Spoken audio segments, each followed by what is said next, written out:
మనోయజ్ఞం.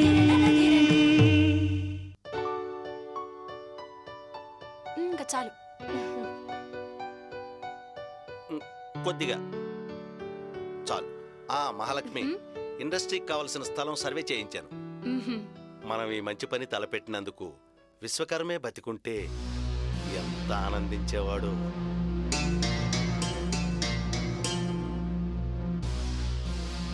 ఆయన ఎప్పటికీ మన మధ్య ఉంటారండి. అవునవును, మన మధ్యనే ఉన్నాడు. ఆ సంగతి నాకు బాగా తెలుసు.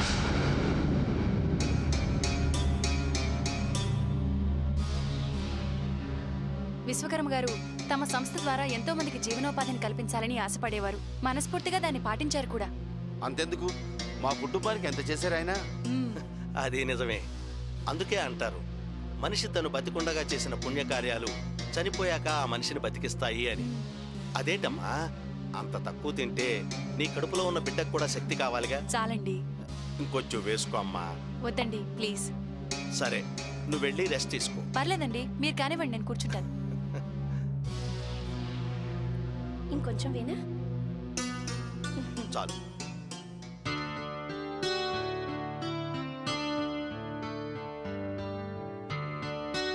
అయ్యయ్యో, నీకెందుకు వదినా ఈ శ్రమంతాను?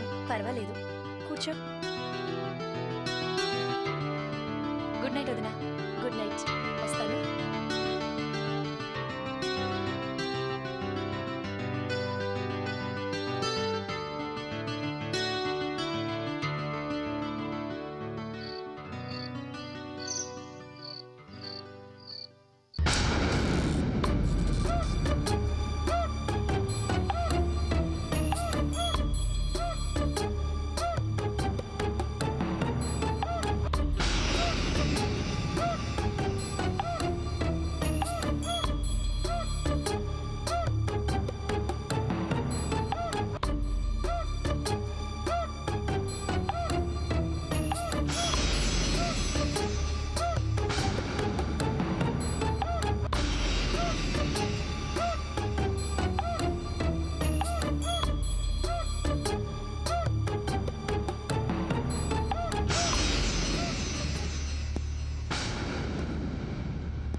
ఏంటిది?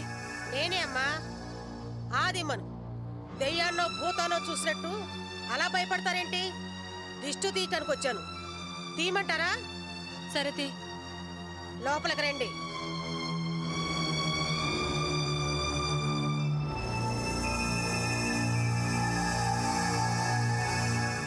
తప్పండి.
దిష్టి తీసిన కొబ్బరికాయని ఎవరూ ముట్టుకోరు కదా.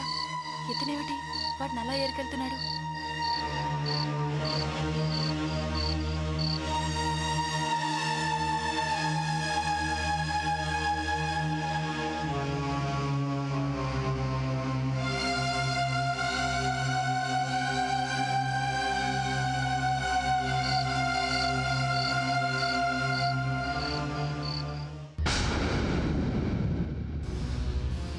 పద వెళ్దాం.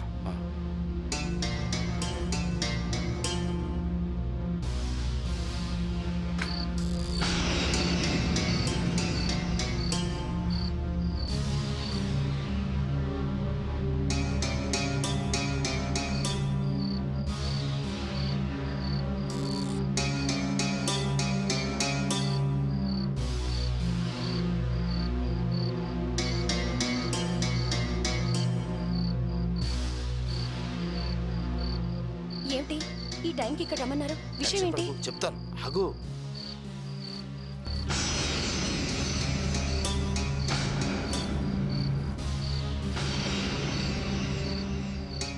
ఇది పట్టుకో.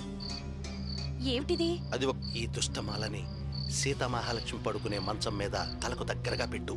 పెడితే సీతకు రోజు దయ్యాల కలలొచ్చి ఆమె మనసు భయంతో గజగజలాడిపోతుంది. ఆమెలో ఉన్న భయాలు, వికారాల ప్రభావం కడుపులో ఉన్న పిండం మీద పడుతుంది.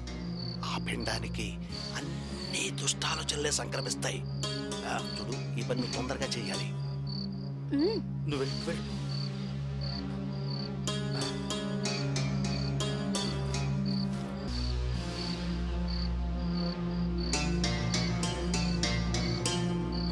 పద పెడతాం.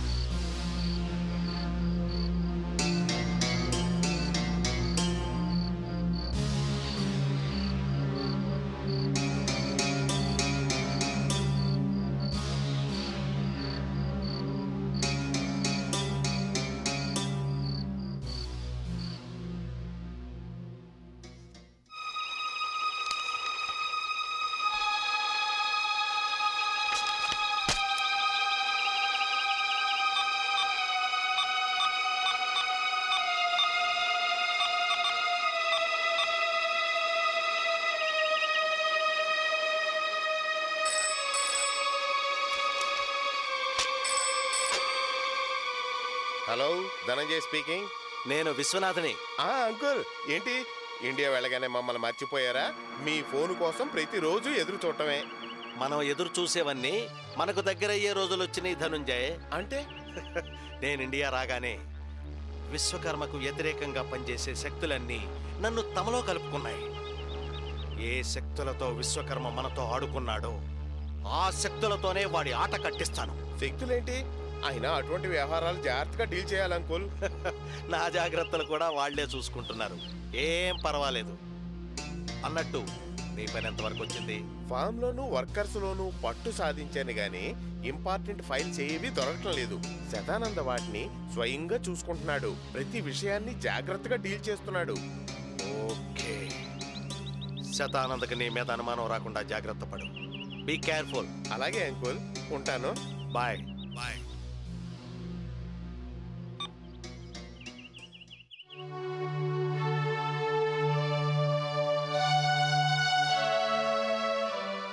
మహాలక్ష్మి, కాఫీ తీసుకో. ఎందుకొదినా నీకు ఈ శ్రమ? ఇందులో శ్రమే ఉంది. ఈ సమయంలో నువ్వేమాత్రం కష్టపడకుండా కదల్నివ్వకుండా చూసుకోవాల్సిన బాధ్యత నాది. కాఫీ తాగు. స్నానానికి నీళ్లు కూడా రెడీ చేశాను. ఈరోజు టిఫిన్ ఏం చేయమంటావు? ఏం వద్దొదినా, తినాలని లేదు. ఈ టైంలో అన్నీ అలాగే అనిపిస్తాయి. నీకోసం కాకపోయినా నీకు పుట్టబోయే బిడ్డ కోసం తినాలి కదా, లేకపోతే వాడికి బలం ఎక్కడి నుంచి వస్తుంది? కాఫీ తాగేసి లేచి త్వరగా స్నానం చేసేయ్. అలాగే.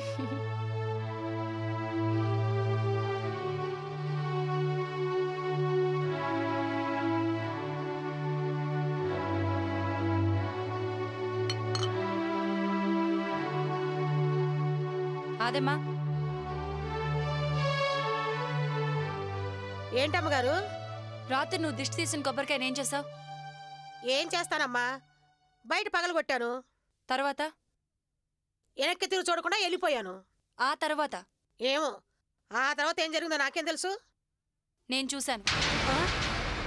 నాకంతా తెలుసు. రాత్రి నేనంతా చూశాను. నిజం చెప్పు. నేను చెప్తానమ్మా.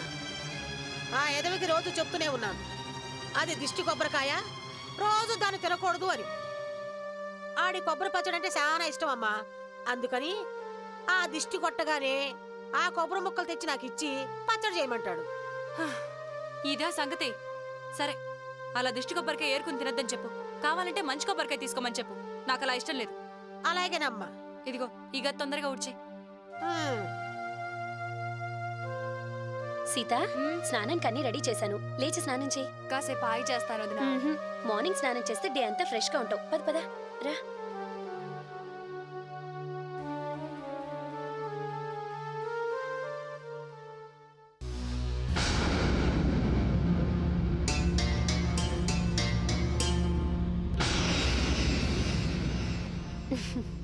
సీత, ఈ రోజుతో నీ ఆట కట్టు.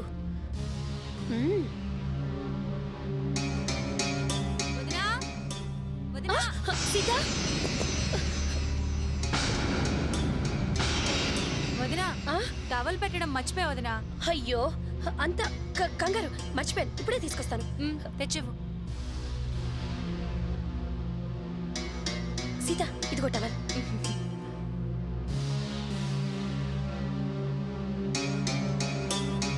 వదినా. ఏంటదినా, ఏంటి చదువుతున్నావు? ఏం లేదు, ఉంగరం, చిటికిన ఉంగరం. అదేంటి వదినా, నీ వేళకి ఈ 2 ఉంగరాలే కదా ఎప్పుడు ఉంటాయి. రెండే కదా. ఉంగరం కాదు, రూపాయి బిళ్ళ పడిపోయింది. ఛీ, ఏంటదినా, ₹1 కోసం అలా మంచం కిందకు దూరి మరీ వెతకాలా? సోప్ అయిపోయింది బాత్రూంలో, తెచ్చి పెడతావా? ఇప్పుడే తీసుకొస్తా.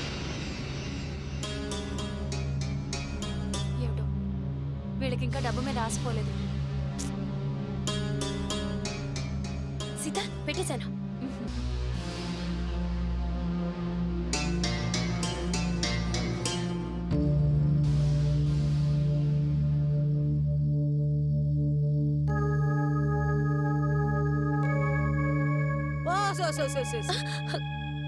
ఏందమ్మగారు, మీరేంటమ్మగారు మంచం కింద పొర్లుతున్నారు?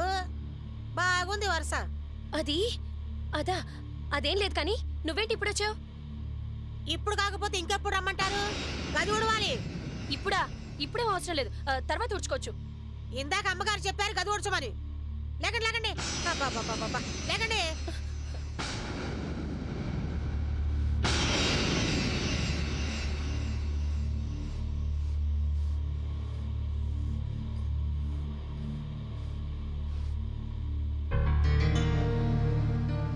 సో నల్ల జీడి పిక్కలు, మిరపకాయలు, తల వెంట్రుకలు, నిమ్మకాయలు ఈ గదిలోకి ఎలా వచ్చాయి? ఏంటది ఇక్కడికి ఎలా వచ్చింది? మీ మంచం కింద దొరికిందమ్మ గారు. నా మంచం కింద? ఎవరో మీరంటే గిట్టనోళ్ళు, మీకు చెడు చేయాలనో కీడు చేయాలనో ఈ దండను ఇక్కడ పెట్టుంటారు. ఛీ, నోర్మై, నీకన్నీ అనుమానాలే. అనుమానం కాదమ్మా, ఈ నల్ల జీడి, ఈ నిమ్మకాయలు, ఈ ఎండు మిరపకాయలు ఎవరివో తల వెంట్రుకలు ఎవరో మంత్రం తంత్రం తెలిసినోళ్లే పూజలే పెడతారు. మొన్న మా బంధువుల ఇంట్లో ఇలాంటిదండే ఎవరికీ తెలియకుండా పాతి పెట్టేశారు. సిల్లింగి పెట్టారు. ఏంటి సిల్లంగా అంటే ఏంటి? అదొక ఇద్దమ్మా. సిల్లింగి పెడితే ఆ కుటుంబం బాధల్లోంచి కోలుకోదు. ఆ మనుషులంతా అనారోగ్యం పాలయ్యి రక్తం కక్కుని చచ్చిపోతారు. అబ్బాబాబాబా, నీకన్ని చాదస్తాలు మూఢనమ్మకాలే. అది తీసి బయటపడేసే. అలా తీసిపారేయకండమ్మా.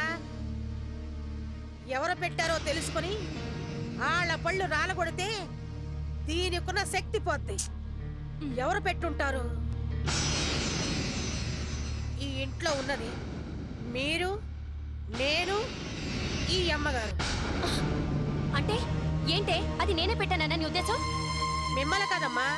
మిమ్మల్ని ఎందుకంటాను? ఏ సుప్రాతి సుబ్బమ్మో, ఎర్రి ఎంకమ్మో, ముద్రష్టపు ముత్తమ్మో, సత్యకాలపు సత్యమ్మో పెట్టుంటది. పెట్టినోళ్ళకి బుద్ధుండాలిగా. వాళ్ళ కడుపులు కాల, వాళ్ళ కళ్ళు కాకులు పొడవ, వాళ్ళు నాదేమ్మా. ఇంకా చాలు, అది తీసుకెళ్ళి అర్జెంటుగా బయటపడేసే. వెళ్ళు. అలాగే. అబ్బాబాబా, రాను రాను చాదస్తం ఎక్కువైపోతుంది. వదినా, సాంబ్రాణి పొగేస్తావా? ఇప్పుడే తీసుకొస్తాను.